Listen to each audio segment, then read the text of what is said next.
Morning. How we doing? Hey, Bill. Good. Good. First, want to recognize and give our condolences to Ricky Laneir, his family. I've had a lot of history with him, but just following up on his passing. Great high school player, student athlete, merit scholar, and so forth. Tremendous high school player, and then his career at North Carolina was also exemplary. And then, of course, he's gone on to be a great public servant and provide great leadership in the communities and in the different organizations he's been involved with. So, sorry if this was a little more timely. I know it was like a week ago, but I want to make sure that we, recognized him on behalf of the entire North Carolina football community here. Moving on to Virginia, this is really been an impressive string that they're on. They've won a couple of close games in overtime. Close game against Washington State. Played really well in some critical situations in games, and that's been the difference for them. Coach Elliott's done an excellent job with the program, and there's certainly some similarities to the Clemson system that he's from his time there that he's brought to Virginia, but they're kind of their own. They've developed that into their own Virginia package. I'm not saying it's Clemson, but there are some elements of the Clemson system, especially offensively. But Coach Kitchings, the offensive coordinator, and Coach Rosinski, the defensive coordinator, both have done an excellent job, and those guys are. They're very sound. They don't turn the ball over, haven't fumbled all year, or haven't lost a fumble all year. Only had a couple of interceptions, so the ball security's been really good, and they've made the plays on the defensive side of the ball. And in the kicking game, that a couple of long punt returns, kickoff return for a touchdown, block punt, stuff like that. They've provided explosive plays on defense and in the kicking game, as well as offensively. And of course, Morris is having a good year. Cam Ross is an outstanding player, both in the return game and offensively. Jamari Taylor, excellent running back, really has good vision, great quickness. He can really hit from sideline to sideline on any play with his vision and his ability to jump cut and get into spaces. They've got some big receivers, so that'd be a challenge for us. And defensively, this is a very experienced group. It's mainly all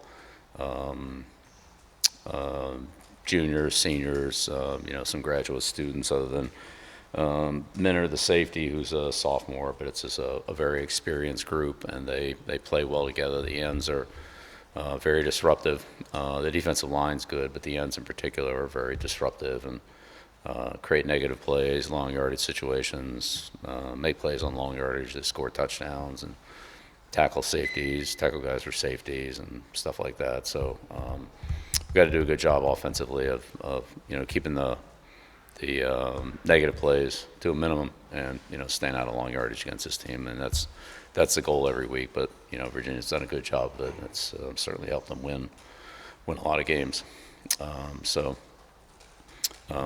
Big, kind of rivalry game here with, the history of UNC and Virginia. It's a, great traditional rivalry, and so, we're excited for the preparation in the game, and I look forward to getting on the field today and starting to work on them. But it's a good football team that's really capitalized on a lot of opportunities and won a lot of close games. We'll get started with the Q&A here. Hey Bill, Noah Weisskopf with Tar Heel 24/7. As the offense continues to improve, how do you sort of see Gio's ability to run and take off and use his legs to pick up extra yards, open everything up for the offense? And in your past experiences, I guess, how does that keep a defense off balance in a sense? Yeah, well, the extended plays, however they happen, whether they're passing plays or quarterback running plays, are always kind of the second play for the defense to defend, and a lot of times they're more productive than the first play. So, Chandler Morris does a good job of that for Virginia. And, we've seen that from several quarterbacks this year. And, Gio's kind of a little bit of the same thing. Guys that can extend plays because of their feet, their athletic ability. And what makes those players good is their ability to look down the field and see things down the field rather than just tuck it and run and, get their eye level down. So, Gio does a good job of that. But so does, said Morris, has had a lot of big plays on extended plays. And, that's going to be a big challenge for us to eliminate those. We thought we did a decent job of that last week against Cal, and Sagapolotelli was pretty good at the same thing. Left-handed quarterback, there were more plays going to our right. With Morris, it's more going to our left. But got to defend them both ways. But it's having the discipline to finish those plays defensively and offensively to do the right thing to create spacing and give the quarterback options to run, throw short, throw deep, throw to crossing receivers, and so forth. So it's, definitely an unsettled type of situation. You never know what route you're going to be. You never know where the quarterback's going to scramble. It then becomes a reactionary play for everybody to kind of get to the good spacing so the quarterback can make a good decision. And it's up to him. I know you're not in the business of moral victories, but does the mood around the team after Friday's game feel different than it did, say, after UCF or Clemson? No, not really. Disappointed in the results, but these guys, we all bounce back quickly. Once it's over, it's over. Whether it was the wins against Charlotte and Richmond or a loss, it's after 24 hours, that game's in the books, and we're done with the corrections and so forth, and we're on to our next challenge. So that's kind of the way it's been every week, and I think that's the way it'll be going forward. It's always a good move when you win right after the game, but as soon as you get onto that next team, it's, you're starting all over again. So that's where we are. Hey, Coach. Last week you mentioned a lot about the learning curve when it comes to evaluating players in the transfer portal. And there was a article that came out from the Athletic last week that mentioned that Chandler Morris wanted to come to UNC, but you and your staff passed on him. Given the success of Virginia and also what you've learned so far, does that kind of reflect the learning curve when it comes to evaluating quarterbacks, but also other players in the transfer portal? Yeah, I don't really know what the source on that was. We didn't have any contact with Chandler Morris. We spoke to his agent. I don't really know what the source of that was. His agent didn't know anything about it. We didn't know anything about it. So, sounds like you're just making up stories. I don't know where that came from. Bill, Gio told us the other night that that's the healthiest he's been since, I guess, before the car accident. What were some of the discernible differences in what he was able to do Friday as being at his healthiest as opposed to previous? I think that's kind of an internal thing with him. I would say from on the outside, he was a pretty tough kid, and whatever aches and he had, he wasn't showing them. He was a tough kid and played through them and didn't complain about them. So it's always good to hear, players say that they feel good and they're healthy, but I'd say he competed well for all the time he's been here and been out on the field. And the fact that he personally feels better is it's a good thing. But I'd say he played through whatever he had pretty well. Staying on that, he moved the chains a little bit more than he had previously. What were some of the things that you liked that he did the other night that are signs of progress? Yeah, again, I think part of it's Gio, but really part of it's the offense. It's just everybody being having a little bit better execution as a total team. In our assignments, our techniques, finishing plays, doing some of the little things, eliminating penalties, staying out of longer yardage, which we had a couple of those that we should have avoided, and had we avoided those, we would have had a lot better results on those drives. So when we didn't do that, we moved the ball better, and so that's what we have to keep doing. It's just a lot of little things. I don't think you can just point to one thing and say, oh, this was the difference. It's maybe 11 guys improving, 5%, as opposed to one guy improving 90%. That's not really. It's kind of those little incremental improvements, and then collectively that rising tide lifts all boats, and that's kind of where we've been week by week, and hopefully we can continue on that trend. Not actually Fayetteville Observer. Virginia's been very good on third down. What have you seen from your guys as far as what you need to tighten up in that area moving forward? Well, big thing's blocking them. They got a really good pass rush. Like I said, it starts with the ends, but they have a pass rush group that they bring in there on third down, and they have they're powerful in the middle, and they have 2 or 3 guys that are really good one-on-one individual pass rushers that are explosive, quick, and and have good fundamentals and technique. Again, this is, like I said, a very experienced group with juniors and seniors, graduate players. I mean, that's really what their defense is, and they play well together, and they know what they're doing. And so, I'd say it's it's Melton, but it's everybody else too. You gotta block all of them, and that's the big thing on third down. I'd say is that they're good. They have a good team defense. They have good team defense. They mix in the pressures, and they keep you off balance, but they have good pass rush. And then as far as your offense facing some of these. Well, yeah, number one, stay out of long yardage. That's number one. The shorter yardage you have, the more options you have. You can throw it to any one of the 5 guys. You can run the ball. The quarterback can run the ball. If you only need 2 or 3 yards, anybody can pick it up. When you need 10 or 15, then how many guys can get down the field far enough to get that yardage? The answer is not very many. If you send them all out, then you have a hard time blocking. So it's you only have 2 or 3 guys to defend defensively for, call it 10, 12, 14 yards, whatever it is. It's just a lot easier to defend than when you have to defend 6 plus the running game. You just have more options. So staying out of long yardage is key on third down. First and second down has a lot to do with third down. Right behind you. Bill, Brian Murphy with WRL. In New England, correct or not, you had a reputation as all football all the time. Here, you've obviously published a book, which I know is in the works. There was a docu-series. There was talk that you would continue to coach podcast in Chapel Hill. Obviously, Mike went to Saudi Arabia before the season. I just wonder if some of that stuff you think has been a detriment to building the program you want to build, and if you could go back, if you would eliminate maybe some of those off the field. Yeah, well, I mean, most of what you're talking about are things that happened last year before I even got here.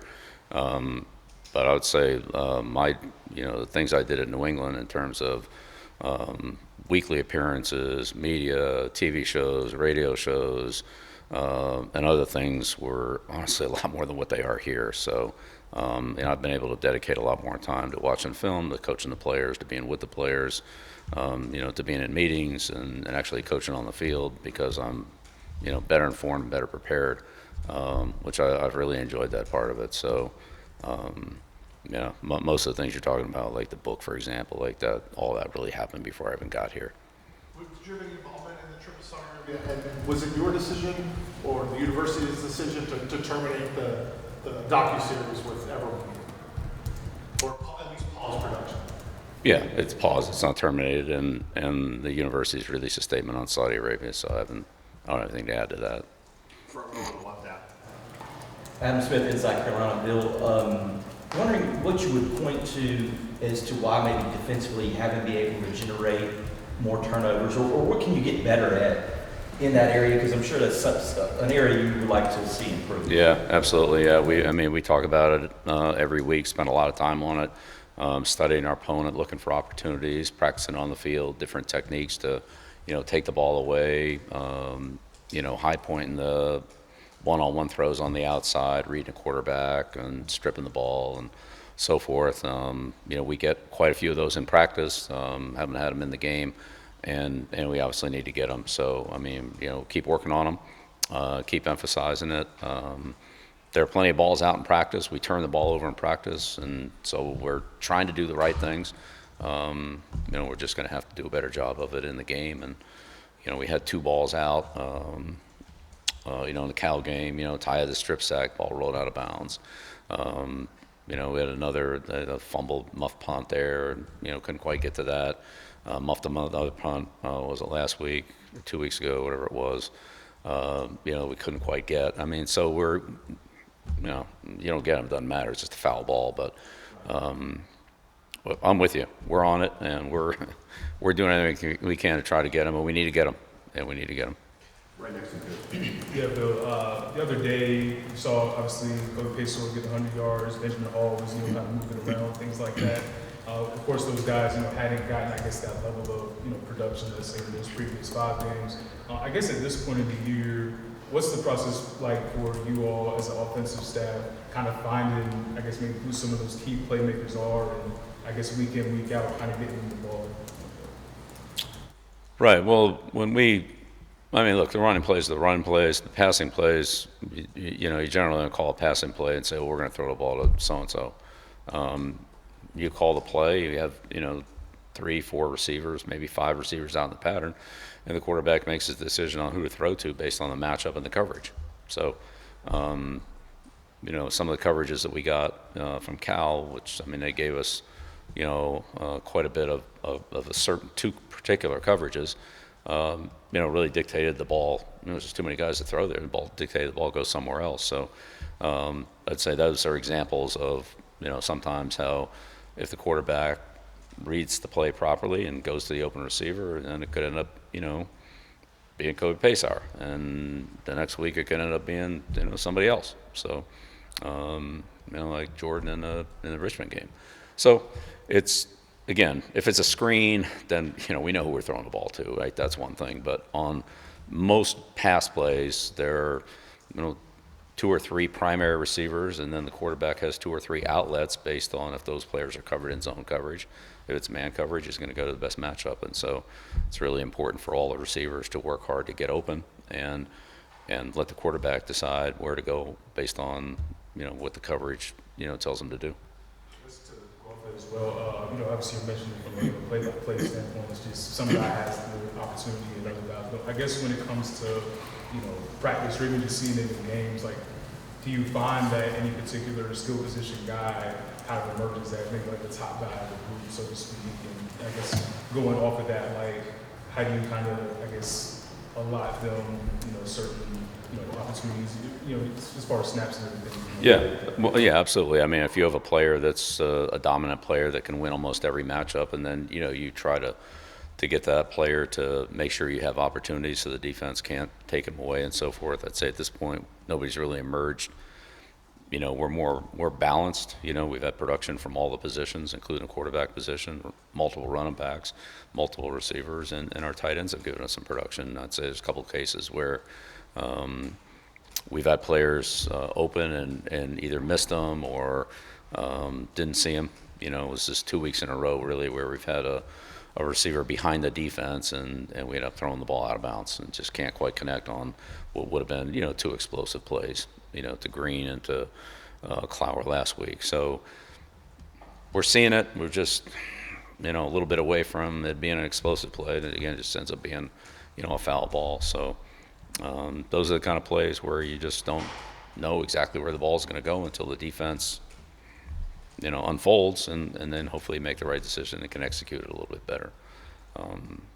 So I think if there's a point where, we have players who are, consistently highly productive, and we feel like, we've got to get them the ball in situations that the defense is trying to take them away, then, you kind of game plan it a little bit differently.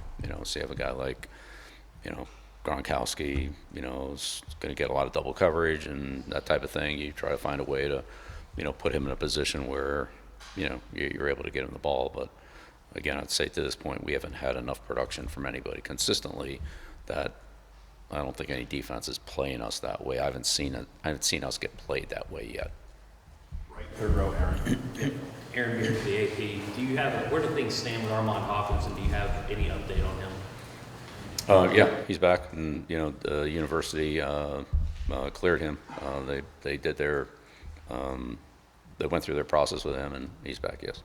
Right. Just to follow up real quick, there's a degree of crash course with NCAA rules and so forth for guys that haven't been in the college ranks for a long time. Do you think you guys have done enough in terms of educating everybody about all the variations of NCAA rules? Has it been enough of an emphasis for you guys? Yeah. Well, in his case, he's been in college football his whole life. But yes, we've all gone through the compliance courses, whether it be in recruiting, practices, time management, the hourly requirements, and so forth. Yeah, that's all. We're in. I would say, if anything,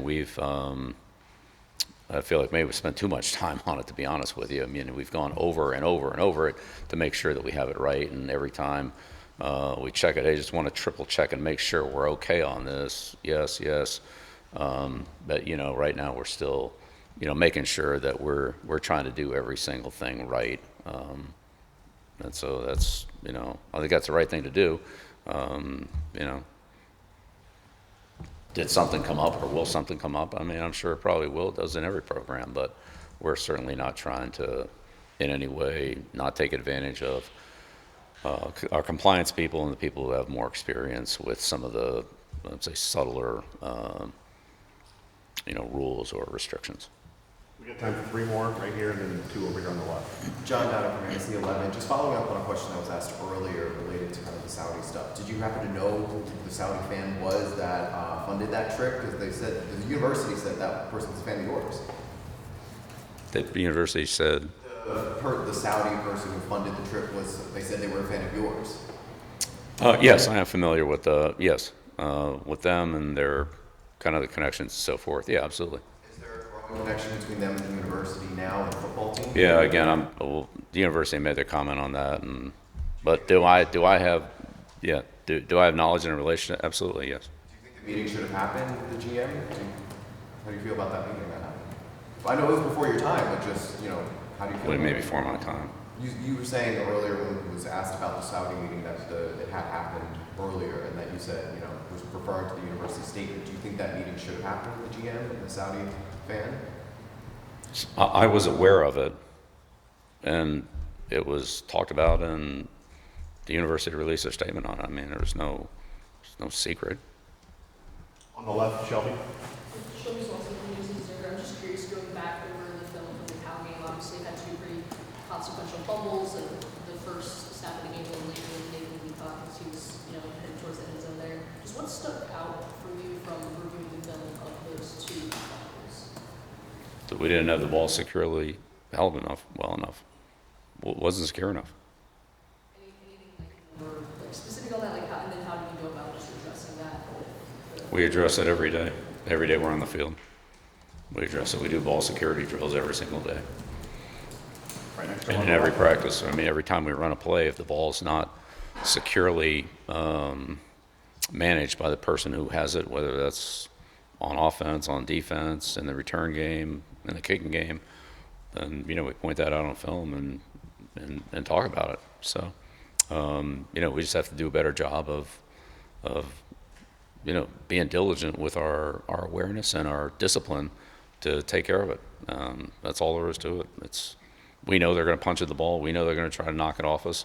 We're going to try to do the same thing to them. We got to do a better job of securing it. I mean, that's the first rule of football is take care of the ball. And if we can't take care of it, then it's going to be hard to give it to that person.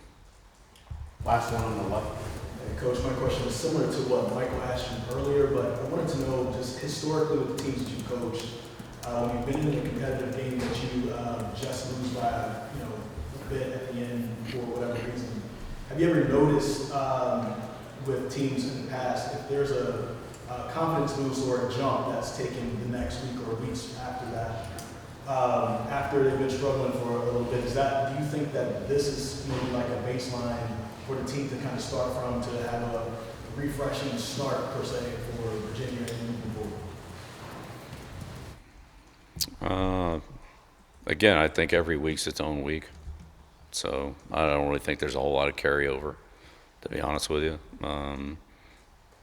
You spend all week in preparation. You spend all week filling up your tank. You go out on the field and you empty it. Whether you're a player or a coach, you put everything you have into that game, that preparation. And whatever the results are, they are. You come back, you look at what happened, good and bad, talk about the corrections, talk about things you did well, how to do some things better, how to keep doing the things you did well more frequently. Then you turn the page and go to the next chapter and start to fill the tank back up again.